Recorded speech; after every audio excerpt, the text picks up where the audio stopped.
You have visited your people, and holy is your name. Through all generations, everlasting is your mercy to the people you have chosen, and holy is your name.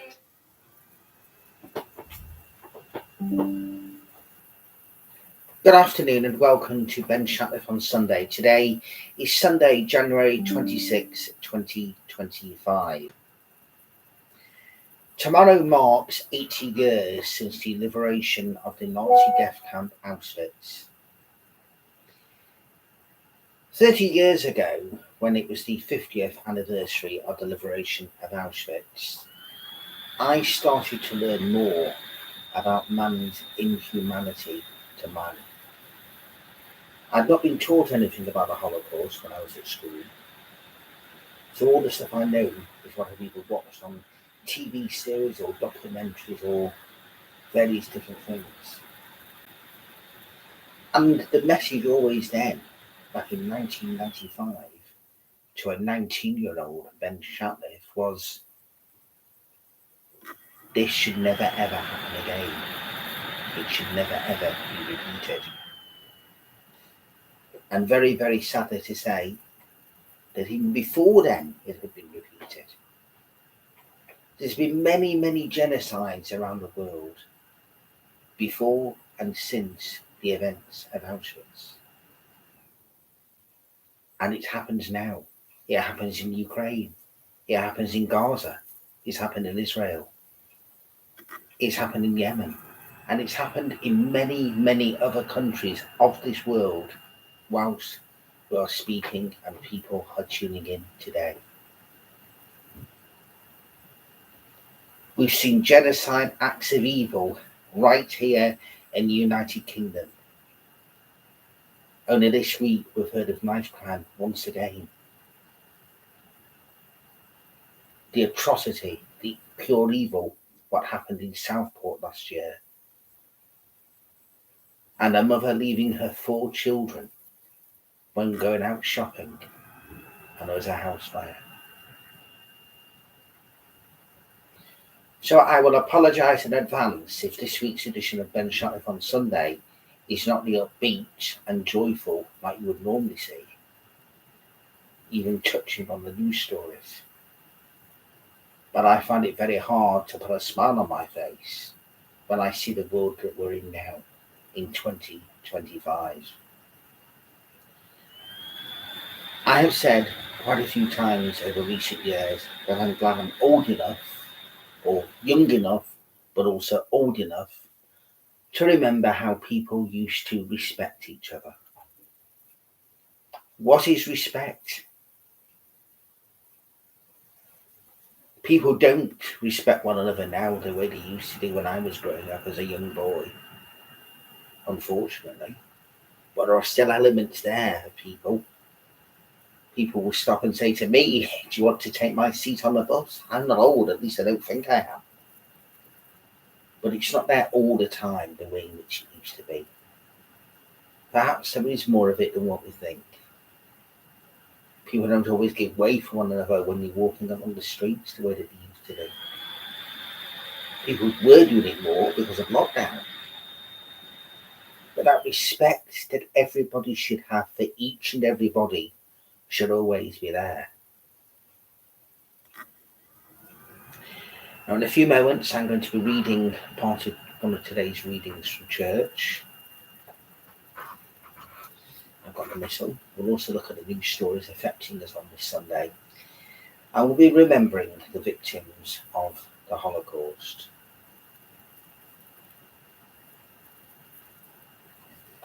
So let's just begin by going to the Sky News app and looking at those stories which are making the news on this Sunday, January 26, 2024. 2025, sorry, I do apologise.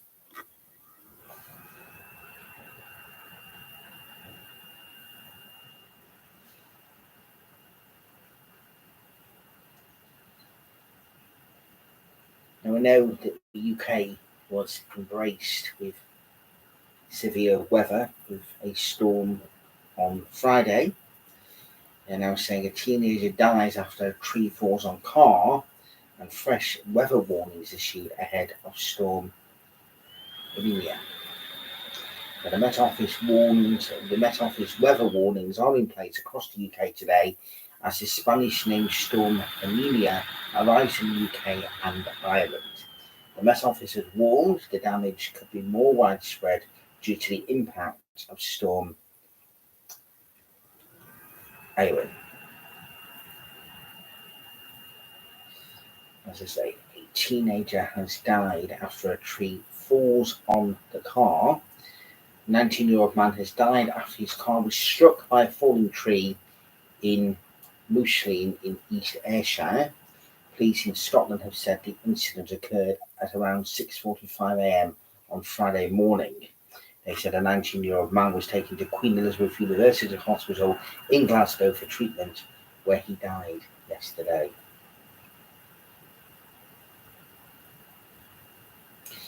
A 53-year-old man has been charged with the murder of a university lecturer, Devon and Cornwall police have said. Claire Chick, 48, was found injured at West Hill Road in Plymouth at 8:55 p.m. on Wednesday. Ms. Chick, who taught at the University of Plymouth's nursing school after a career in nursing, was taken to hospital but died on Thursday. Paul Butler of Strangery Avenue in Plymouth has been charged with her murder and is due to appear before Plymouth Magistrates Court on Monday.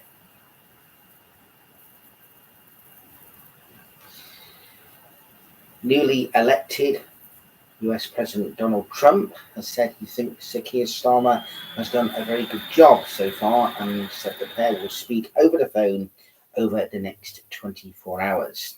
The US President said he and the Prime Minister get along well despite Sir Keir being Liberal, which is a little bit different from me.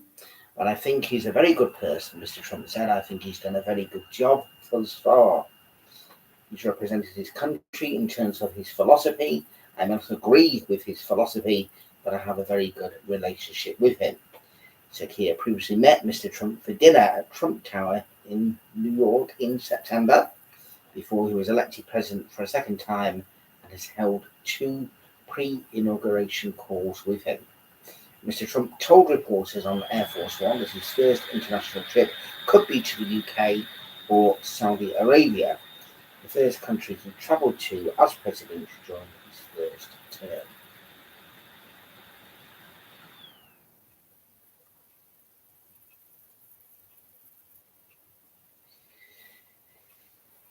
And I'm just going to read you a piece here from Sky News where it says, it was almost spring when the Gestapo came for them. The Gronowskis had planned to escape through the back garden if the worst happened, but they were taken by surprise, sitting at the breakfast table, sipping coffee and spreading jam on bread when the doorbell rang. The door opened and 2 men shouted Gestapo papers, recalls Simon, who was aged just 11, and the Nazis entered their small flat. His mother, Chena, and older sister, Ita, turned pale and started trembling. After examining Chena's ID card and passport, he confirmed her fears. You have been denounced, he said curtly. It was March 1943, after almost 3 years into the Nazi occupation of Belgium. As Jews, the Gronowskis had left their home 6 months earlier and gone into hiding in a different part of their home city of Brussels, but the Nazi secret police had tracked them down.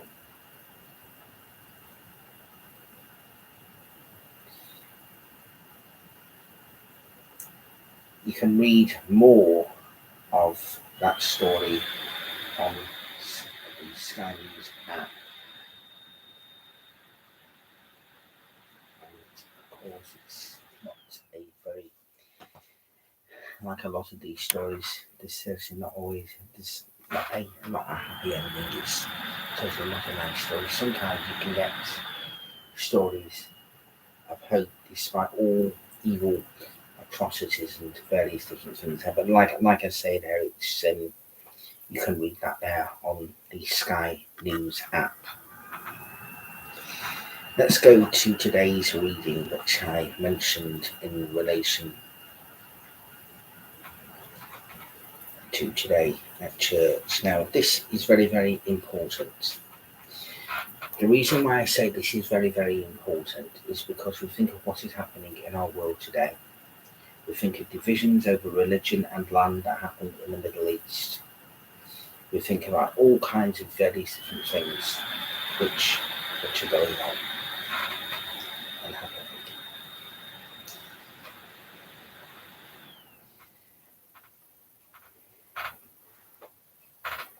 Of course, as you get to a certain age, or even slightly younger, sometimes you can't always see what you are about to read. But let's just sort that part out.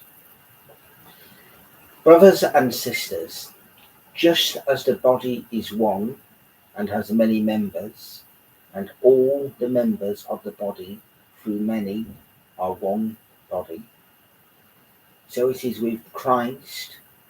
For in one Spirit we were all baptized into one body, Jews or Greeks, slaves or free, and all were made to drink of one Spirit. For the body does not consist of one member, but of many. If the foot should say, because I am not a hand, I do not belong to the body, that would not make it any less a part of the body. And if the ear should say, because I am not an eye, I do not belong to the body, and would not make it any less a part of the body. If the whole body were an eye, where would be the sense of hearing? If the whole body were an ear, where would be the sense of smell? But as it is, God arranged the members in the body, each one of them as he chose. If all were a single member, where would the body be? As it is, there are many parts, yet one body. The eye cannot say to the hand, I have no need of you, nor again the head to the feet, I have no need of you. On the contrary, the parts of the body that seem to be weaker or indispensable, and on those parts of the body that we think less honourable, we bestow the greatest honour, and our unpresentable parts are treated with greater modesty, which our more presentable parts do not require.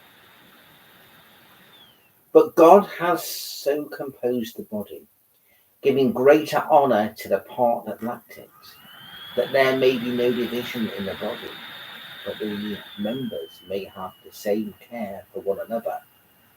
If one member suffers, all suffer together. If one member is honoured, all rejoice together.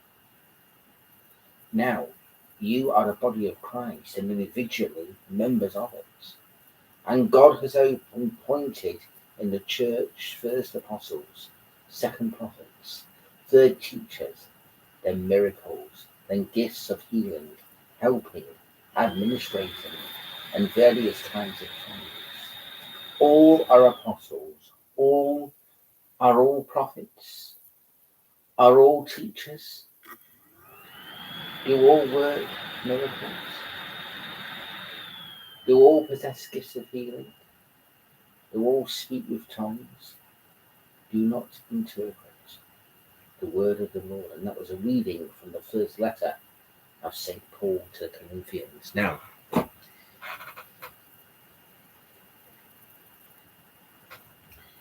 the reason why I read that and the reason why that struck a chord on us at Mass this morning and also at Mass last night is because of that fact there right at the very beginning saying everybody together. Whatever their religion is, whatever it is, everybody together. And that is the importance.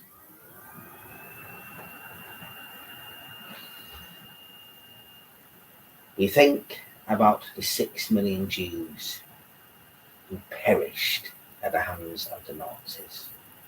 We think of anti-Semitism that still goes on even today. But it wasn't just the Nazis. The Russians were anti-Jewish. And even the likes of Golda Meir, who then became the Prime Minister of Israel, the only woman Prime Minister of Israel. She and her family had to leave Ukraine due to anti-Semitism at the hands of the Russians.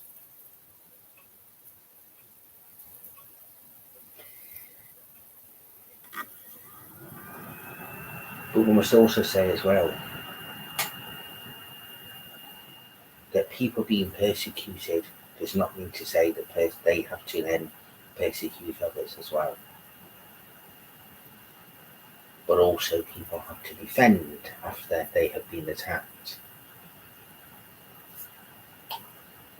It is very, very difficult when we talk about what happens in the Middle East, because you say one thing to one thing to another, and it could all be misconceived and it could all be said in the wrong way.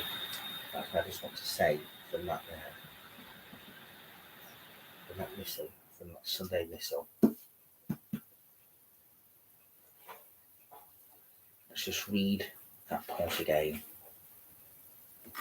Brothers and sisters, just as the body is one and has many members, and all the members of the body, though many, we are one body. So it is with Christ. For in one Spirit we were all baptized into one body, Jews or Greeks, slaves or free. But all were made to drink of one Spirit.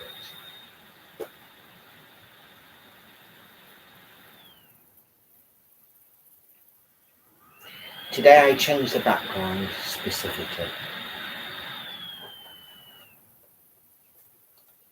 This is my religious area where, as you can see, there's candles, there's prayers, there are memories. This is vitally important. As we remember Holocaust Memorial Day, remember the people who've been the victims of genocide, not just by the Nazis, of all kinds of genocides. We need to work as a world together to bring peace. We need peace for Ukraine. We need everlasting and eternal peace in the Middle East. We need stability all around our world. Sudan, Yemen, North Korea. All these places where people are under threat, and there's more places that have, there's places that we may not all know about. The various different countries in Africa.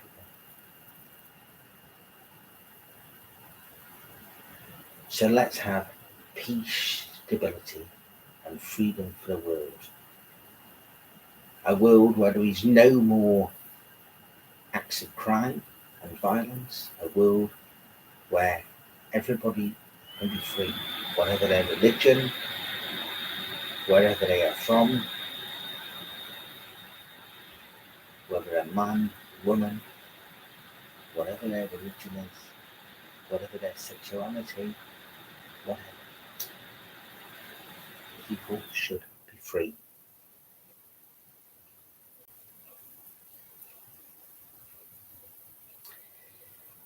I will be back next Sunday with Ben Shatliff on Sunday. For now, thank you very, very much indeed for watching. Take care and God bless.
child.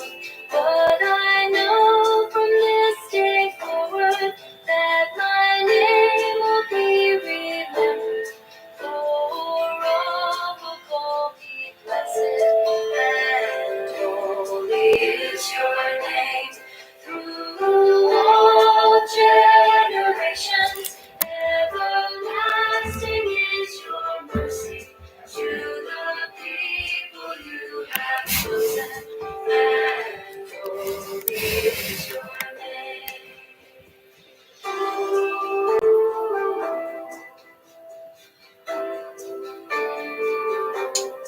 I proclaim the power of God. You do marvels for your servants, though you scatter the proud-hearted and destroy the might of princes. And holy is your name through all generations. Everlasting is your mercy to the people you have chosen,